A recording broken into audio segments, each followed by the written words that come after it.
Wow. That made me feel good. Did that make you feel good? Yes. It feels good. It's good to feel good. We need to feel good. It can be hard right now to feel good. I am so honored to be back here and so pleased and privileged and honored to serve and represent all of you. And I want to thank First Congregational Church. I want to thank Pastor Andrews, First Lay, Desiree, all of the church elders, committee members, deacons, congregants. Zena, thank you. Where did Zena go? Thank you for that very kind and thoughtful introduction. Ambassador Young, it's an honor to know you and to work with you. Chairman Pitts, Councilmember Overstreets, Mayor Campbell, Sharon, elected officials, civic leaders, faith leaders, business leaders, thank you for this opportunity. I'd like to ask every veteran and every military service member or spouse, please, to rise and to be honored by all of us for your service to the country.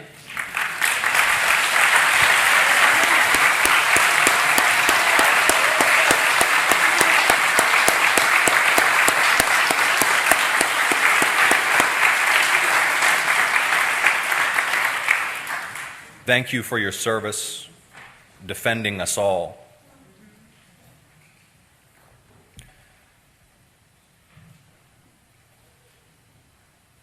The beauty of this church is deeper than just the beauty of this extraordinary space.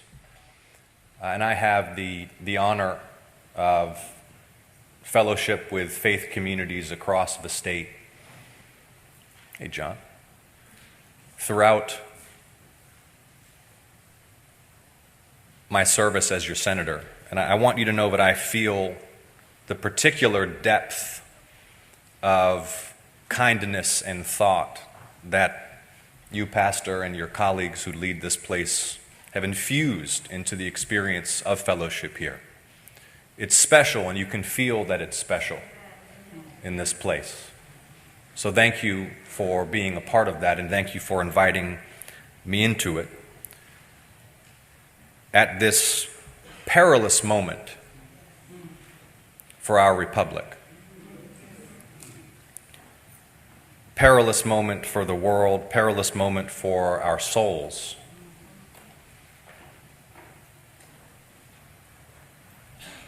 We must continually ask ourselves how it has come to this. The gunfire that erupted in Utah this week, taking the life of Charlie Kirk, a young political activist, as he engaged in public debate. The gunfire that erupted just yards from the CDC, taking the life of DeKalb County police officer David Rose as he defended the CDC and its personnel who protect us all from deadly disease, from hundreds of rounds from a high-powered rifle. Is it the division and deception that corrupt our shared public life, the money that corrupts our politics, the algorithms that corrupt our minds? All of the above? We're at a moment now when we face a stark choice, perhaps between a republic or a monarchy.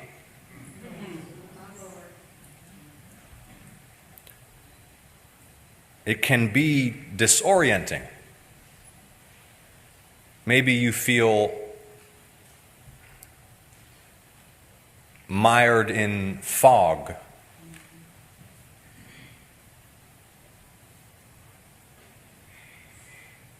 Maybe it appears that there is no one manning the lighthouse.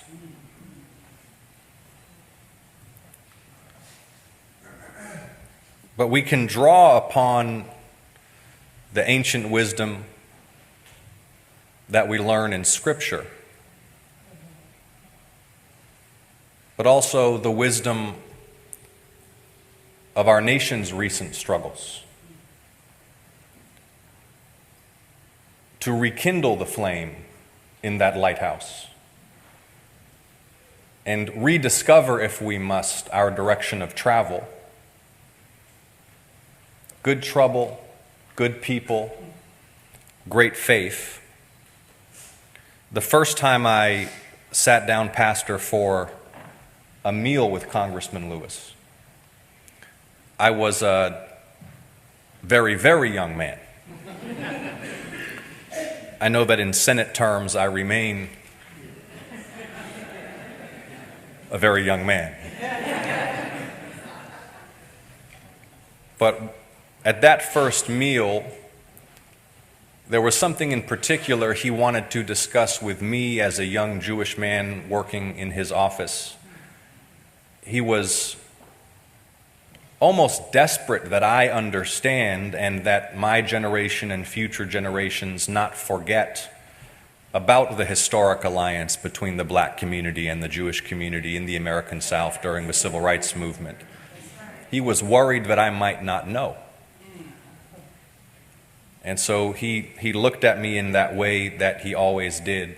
And by the way, he was a man whose greatness did not just stem from the extraordinary role he played in history, but from his spirit, which you could feel in his presence, Ambassador Young. You could feel the fundamental goodness, the compassion, the love for all human beings that radiated from him.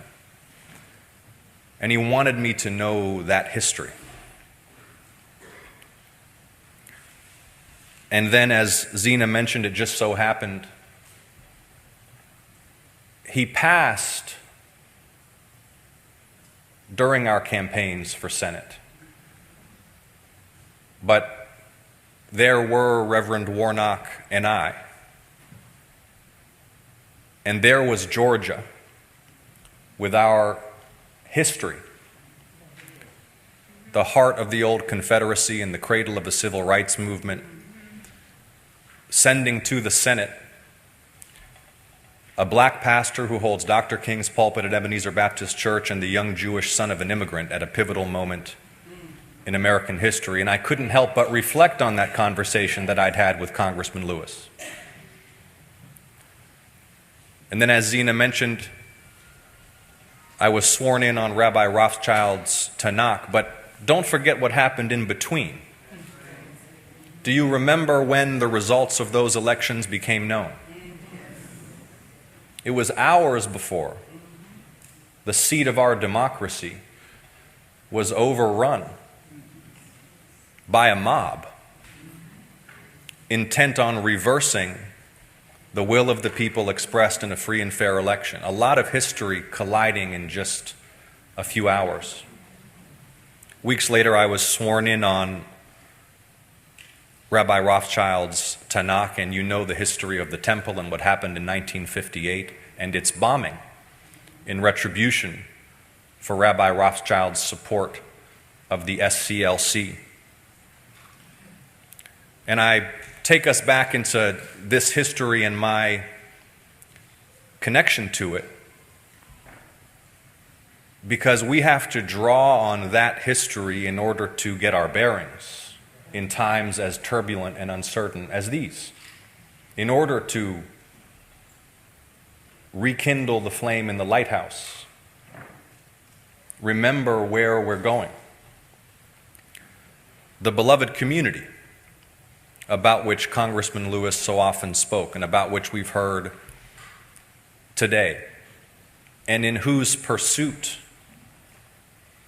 one engages in good trouble. It's not a mystery. The good,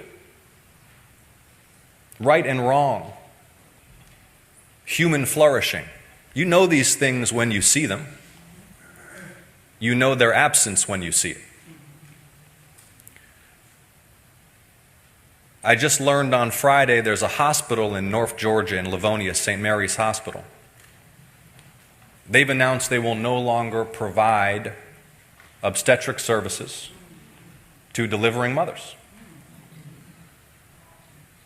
because of decisions made by politicians. Evans Memorial Hospital in southeast Georgia, confronting the fact that they may have to cut their ICU because of decisions made by politicians. It's not a mystery that in a flourishing society, the means of achieving health and long life are a right accessible to all, and not just to those who live in the right place or have the means.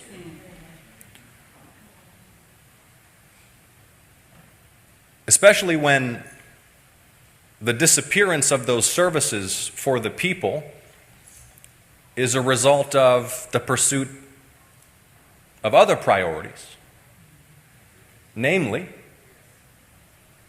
to further enrich those who already have the most. Pastor, I don't think that those are the values that we learn about in Scripture. To take from the least, to give to those with the most, to close the places where pregnant women can safely deliver a child, or where a fellow human being suffering from a stroke or a heart attack must go when their life is in danger.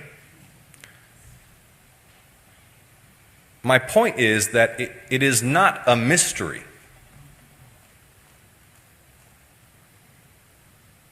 what constitutes a flourishing society. And when hospitals are closing and gunfire is ringing out and the levels of division and hatred are near the breaking point, we must take stock and recommit to building the beloved community. The time for hand-wringing and self-doubt and loss of faith, we don't have that time. There's too much work to do and too much at stake. The real human consequences of the decisions that we make together as human beings are so massive. The closure of hospitals, the effort to enrich those who have the most, the willful starvation of children that we see in our world, the prohibition of inclusion as an objective.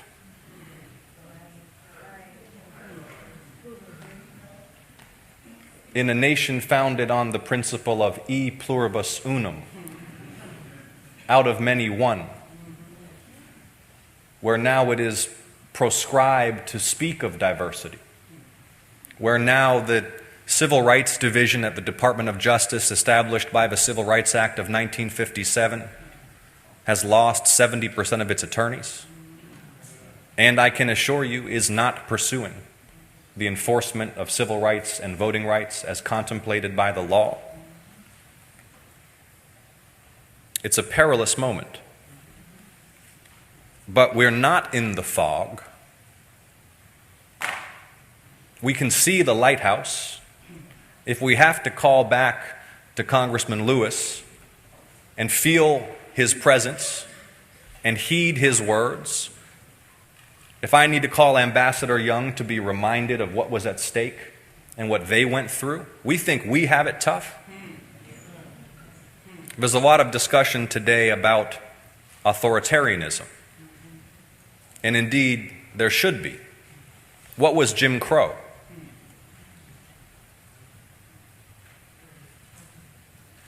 Nonviolence overcame that form of authoritarianism. Our Constitution afforded Congressman Lewis and those he marched alongside the rights and powers necessary to liberate and to secure for the people the right to vote and their civil rights. We think that we have it tough. When they marched into a storm of billy clubs, horses, dogs, and fire hoses,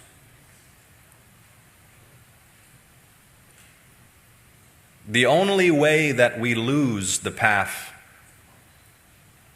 to the beloved community is if we lose faith.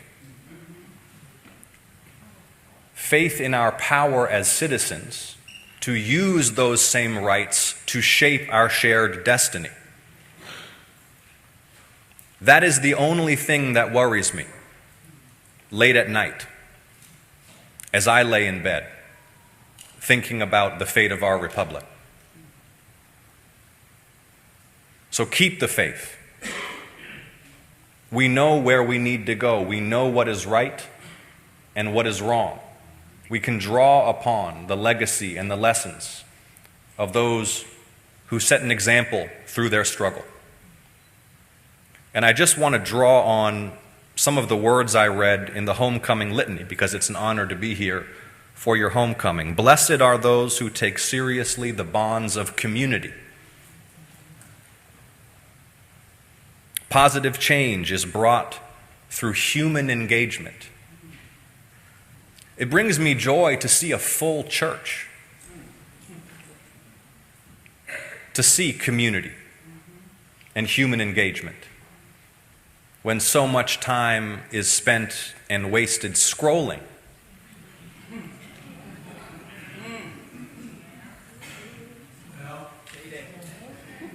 This is what really matters.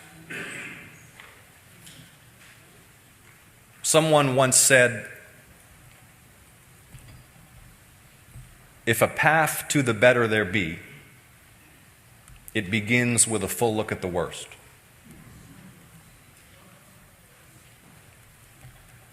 I think we've seen enough. Let's take the path to the better. Please know that I am here as your humble servant. Whenever and however I can be of service or assistance to you, it's my honor. And I thank you again for the privilege of serving you. And I thank the church and you, Pastor, for the privilege of addressing you. God bless you. Thank you.